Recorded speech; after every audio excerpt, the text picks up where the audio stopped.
Buenas! Bora para mais um estudo e leitura do livro da Zíbia Gasparetto, Espinhos do Tempo? Tá ficando interessante, viu? Preocupado com um amigo, Eduardo visitava-o com frequência, tentando fazê-lo interessar-se por outros assuntos. Percebendo que, no momento, nada podia fazer para ajudá-lo. A princípio, ele demonstrava pouco interesse, mas aos poucos foi tomando gosto pela leitura dos assuntos psíquicos e pelas pesquisas de Eduardo realizadas em sessões espíritas na residência de um amigo, as quais passou a frequentar. Apesar de sua situação familiar ser a mesma, Menelau agora já podia compreender melhor os problemas da sua mulher, evitando agravá-los ainda mais. Porém, quando tudo estava calmo, eis que uma nova carta anônima o desequilibrava. Percebia as futilidades de Maria Antônia, contudo não a julgava liviana a esse ponto. Nas intrigas da corte, onde ela era figura assídua e destacada, havia sempre muita inveja, muita maldade e até rivalidade. Conhecia mulheres que disputavam seriamente um lugar de destaque com a família imperial, usando para esse fim de todas as armas. Era possível que Maria Antônia estivesse sendo vítima dessas intrigas de salão. Mas, ao mesmo tempo, uma dúvida, um receio, uma indagação. E se fosse verdade? E se Maria Antônia se apaixonasse por um daqueles Jonatas empoados dos salões? Ela era jovem e fútil, isso poderia estar acontecendo.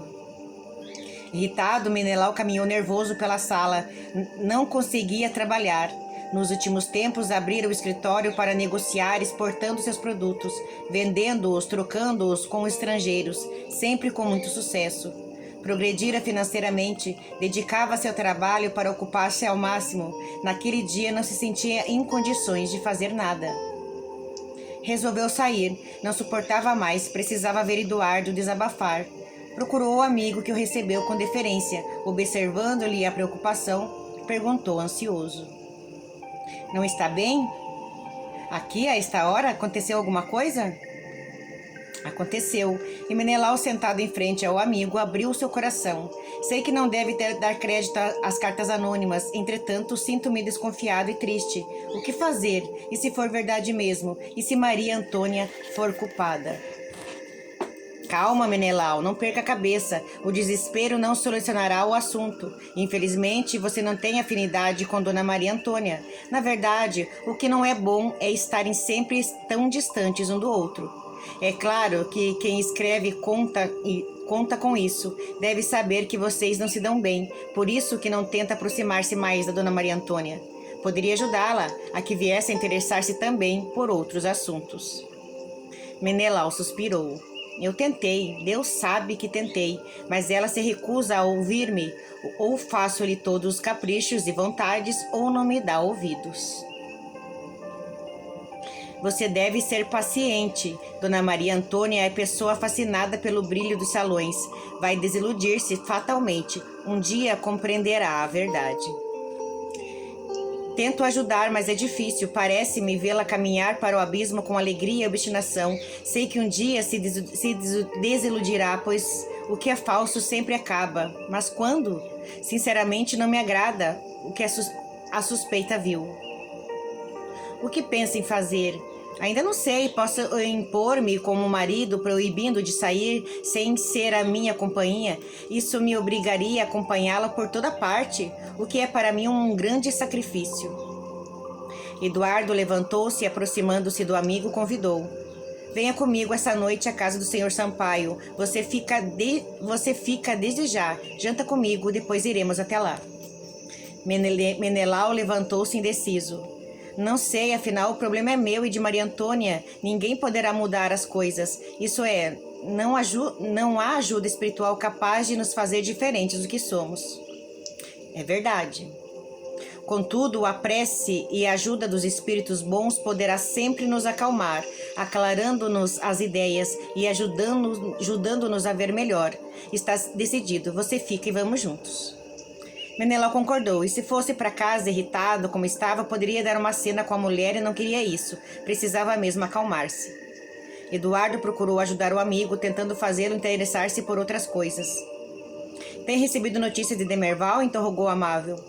Pouca já faz algum tempo que ele não me escreve. Aliás, Demerval nunca foi muito comunicativo comigo.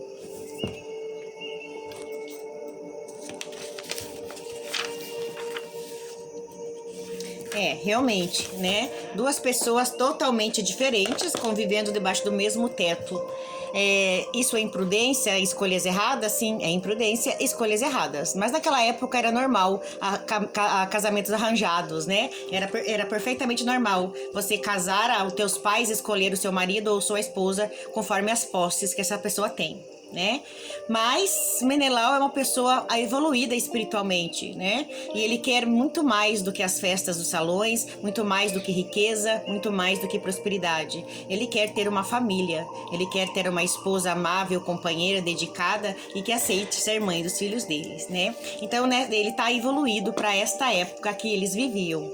Mas, né, lembrando que nada nessa vida é por acaso, a Deus não coloca pessoas no nosso caminho, na nossa convivência sem um motivo, tá? Então, com certeza tem um motivo dos dois estarem juntos, com certeza tem um motivo da Maria Antônia ser do jeito que é e Menelau ser do jeito que é.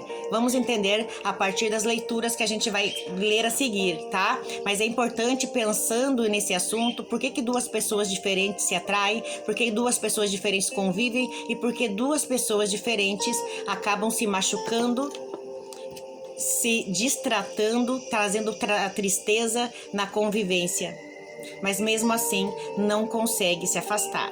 No caso deles, na época não podia ter divórcio, né? Mas podia sim se afastar um do outro, cada um morar numa casa e continuar casados. Isso pode naquela época, mas por que isso não acontecia? Por que ele insistia em ficar com essa mulher? Saberemos na próxima leitura. Tenha um bom dia ou uma boa tarde. Fique com Deus. A live já vai começar.